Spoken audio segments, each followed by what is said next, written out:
भोले बाबा तो किसी ने देखे भी नहीं है, तो ये कैसा पता कि वो उन्होंने भांग पीते थे, गांजा पीते थे, किसी ने देखे हैं भोले बाबा? गौ माता में जो 33 कोटि देव देवता और तीनों भगवान समाया है। जिसने इस बात का पता चल गया वो अपना आप ही गौ माता की ओर दौड़ेगा। जंगल में जब हमारे अन्नू भाई गाय को चराने जाते थे तो लगभग 500 से भी ज़्यादा गाय इनके पास होती थी और सभी को नल पे हाथ से पानी खींचकर पानी पिलाते थे।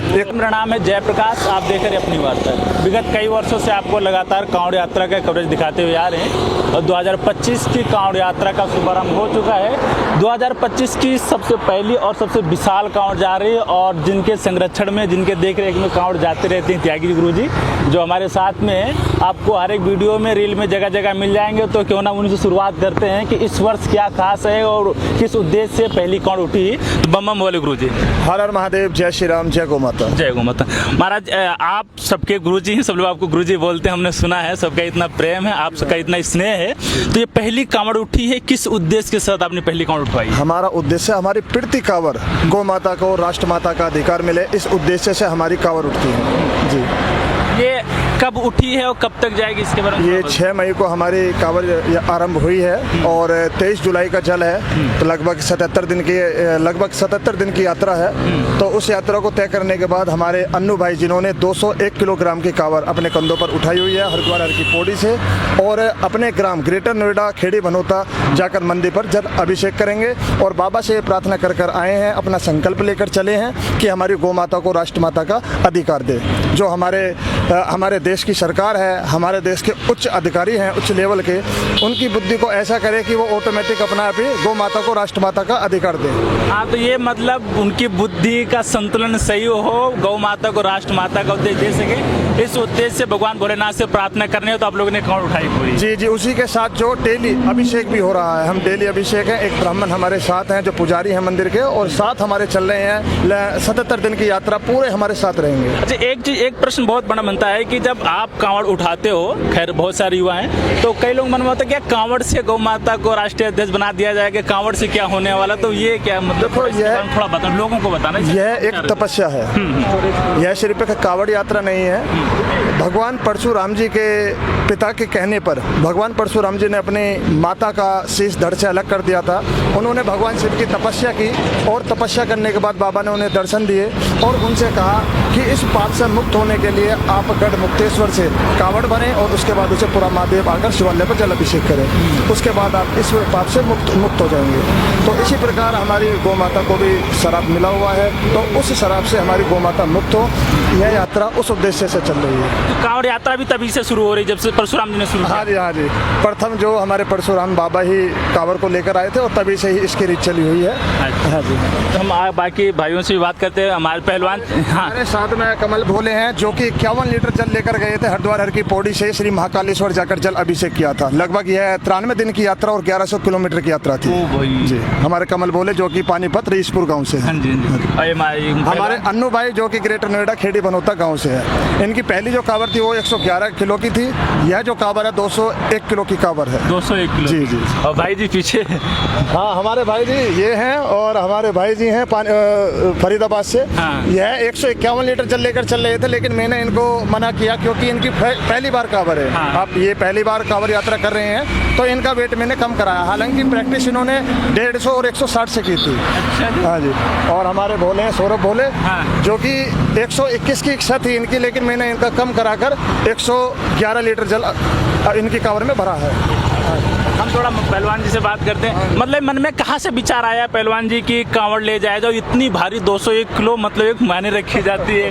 सब बाबा की कृपा। बाबा की। इसकी प्रैक्टिस भी आपने पहले से की होगी? लगभग 6 महीने। लगभग 6 महीने? 6 महीने से प्रैक्टिस कर रहे हैं। हाँ। पिछले सावन 2024 के सावन में जब ये अपना जल अभिषेक कर दिया था इन्होंने, तो उसके 1-1.5 महीना इन्होंने रेस्ट किया। उसके बाद कंटिन्यू ये प्रैक्टिस पर चल रहे हैं। लगभग इन्होंने 220 किलो के ग्राम से 20 किलो के भार से 220 किलो के भार से इन्होंने प्रैक्टिस की है। 220 किलो के भार से इन्होंने प्रैक्टिस किया और उसके बाद इन्होंने 201 किलोग्राम की कांवड़ उठाई है। अरे वाह, मतलब प्रैक्टिस हैवी से की भाई। कितने किलोमीटर यहाँ का सफर हो गया? लगभग 240 किलोमीटर के करीब जो यह यात्रा रहेगी हमारी, और इनकी 260 रहेगी। हाँ। और इनकी भी 240 रहेगी। 200। भाई जी एक बार आप भोले जी बात करते हैं, आप मतलब ठीक है आपके भी छोटी उम्र है, कई बार ऐसा होता है कई लोग बोलने लग जाते हैं कट्टरपंथी लोग ऐसे कह सकते हैं कि भाई पढ़ने लिखने की उम्र है, कांवड़ ले जाने से क्या हो जाएगा, तो मन में विचार नहीं आया कि कहाँ कांवड़ में पढ़ने क्या करना है? सब बाबा की कृपा जी, सब पढ़ाई वढ़ाई सब हो जाएगी। पढ़ाई वढ़ाई सब चल रही है? क्या कर रहे हैं आप वैसे? ग्रेजुएशन कर रहे हैं। ग्रेजुएशन कर रहे हो?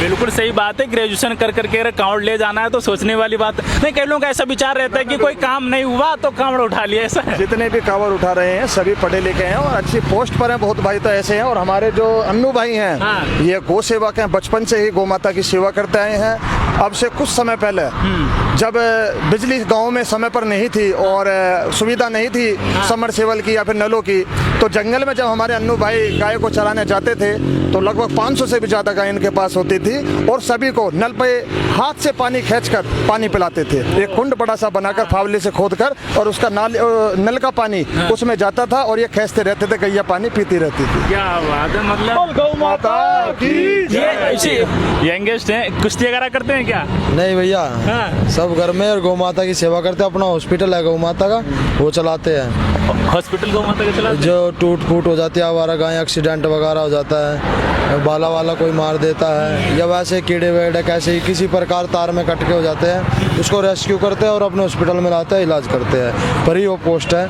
और ना किसी से दान लेते हैं, अपने ही खर्चे से चला रहे हैं हमारा। ये ठीक है, वर्तमान में व्यक्ति जब पढ़ाई करता है तो एक उद्देश्य रहता है पैसा कमाना, लेकिन आपने हॉस्पिटल खोला हो गौ माता के लिए, कहाँ से मन में विचार है, क्यों, किसी से प्रेरणा मिली भाई? गौ माता में जो 33 कोटि देव देवता और तीनों भगवान समाया है। जिसने इस बात का पता चल गया वो अपना आप ही गौ माता की ओर दौड़ेगा। और क्यों मैं कहाँ दर दर के डोकरे खाऊं, जब सब कुछ उसी में ही है तो क्यों ना मैं उसी को पूज लूं। इसलिए हम गौ माता को पूजते हैं, और गौ माता का शराब कम हो इसलिए हम ये कावड़े चलाते हैं, जो कि परशुराम ने अपना शराब कम करवाया था। हाँ। तो हम भी सोच रहे गौ माता जी का शराब किसी भाग्य आदमी के द्वारा ये जो कम हो जाए और भोले बाबा प्रसन्न हो जाए और वो शराब वापिस ले ले और गौ माता पुनः अपने स्थान पे सम्मान की तरह पूजने लगे। कवरेज करते आ रहा हूँ, कई बार प्रश्न होता है, कई लोग मैं भी देखता भी हूँ कि लोग नशे वगैरह में लोग आते जाते रहते हैं, फिर बड़ा उदंड मचाते रहते हैं, तो क्या? उस चीज़ को तो मैं बिल्कुल गलत कहूँगा, ऐसा नहीं करना चाहिए। कांवड़ यात्रा में आप चल रहे हैं तो इस प्रकार की किसी भी गतिविधि नहीं करनी चाहिए आपको। अगर भोले बाबा भांग पीते हैं, ऐसा लोग कहते हैं, जो पीने वाले होते हैं गांजा भांग ये सब, तो कि भोले बाबा पीते थे। भोले बाबा पीते नहीं थे। जब उन्होंने विष पिया था ना सृष्टि को बचाने के लिए, तो उस समय पे उनका विष पीने के कारण जो विष का प्रभाव इतना था कि उनका कंठ उन्होंने यहाँ धारण कर लिया था, तो यह नील लपटने लगा था जलन के मारे। तो देवताओं ने जो ठंडी चीज़ें थी वह उनको चढ़ाई थी, वो अर्पित की थी, जिससे कि उनको उसमें उसका जो जलन का जो प्रभाव है उसमें थोड़ा सा कम लगे।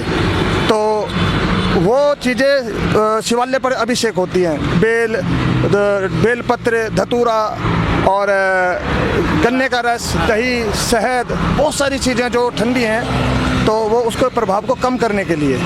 उसका ये नहीं है कि भोले बाबा इसको करते नहीं थे। भोले बाबा तो किसी ने देखे भी नहीं है, तो ये कैसा पता कि वो उन्होंने भांग पीते थे, गांजा पीते थे? किसी ने देखे भोले बाबा? देखे किसी ने? वो अंतरात्मा से एहसास होते, महसूस होते हैं। उनकी कोई आकृति नहीं है, वो उनका कोई आकार नहीं है, वो निरंकार है। उनको आंख बंद करके अपने अंदर खोजने से ही प्राप्ति होगी। हाँ, तो मतलब उनके नाम पे ऐसा ना करें तो हाँ, वो चीज़ बहुत गलत है। मैंने पिछली बार भी काफ़ी मीडिया मतलब बाइट ली थी मेरी, तो मैंने उसमें भी कहा था और अब फिर कह रहा हूँ, और अपनी आईडी से मैं कंटिन्यू कहता रहता हूँ कि किसी भी प्रकार का ऐसा सेवन ना करें जिससे कि हमारे देवी देवताओं पर लोग उंगली उठाएं। सही बात। अगर धर्म हमारे ऊपर हैवी हो। हाँ। लास्ट संदेश क्या आप लोगों को देना चाहेंगे? पहली कांवड़ है और आप सबके गुरु हैं सारे। मैं देखो सभी से मैं यही कहना चाहूँगा कि ईमानदारी और सच्चाई के साथ अपना जीवन व्यतीत करें और अपने बच्चों को शिक्षा के साथ भक्ति का भी थोड़ा सा ज्ञान दें, क्योंकि मैं नहीं मानता कि इस धरती पे, इस पृथ्वी पे पैसा वाला बड़ा है, ज्ञान वाला बड़ा मानता हूँ मैं। जब आपको ज्ञान है तो किसी चीज़ की कमी नहीं है। ज्ञान होना बहुत आवश्यक है। आपके पास पैसा तो है लेकिन ज्ञान नहीं है तो वो पैसा बेकार है। सही बात। ज्ञान मिलेगा अंतर ध्यान से। सही बात। तो सही भाइयों को हर हर महादेव, जय श्री राम, जय गौ माता जी। बहुत माता की, तो बहुत माता की जय। बहुत धन्यवाद आप लोगों का। ये 2025 की पहली कांवड़ है और विशाल कांवड़ है, और जो गुरु जी के संरक्षण में कांवड़ जा रही है वो थे। तो कैसी वार्तालाप, उन भाइयों की क्या विचार, आप अपने कमेंट बॉक्स खाली कमेंट करके बताइए। बहुत धन्यवाद। नमस्कार, मैं जयप्रकाश, अपनी वार्ता से।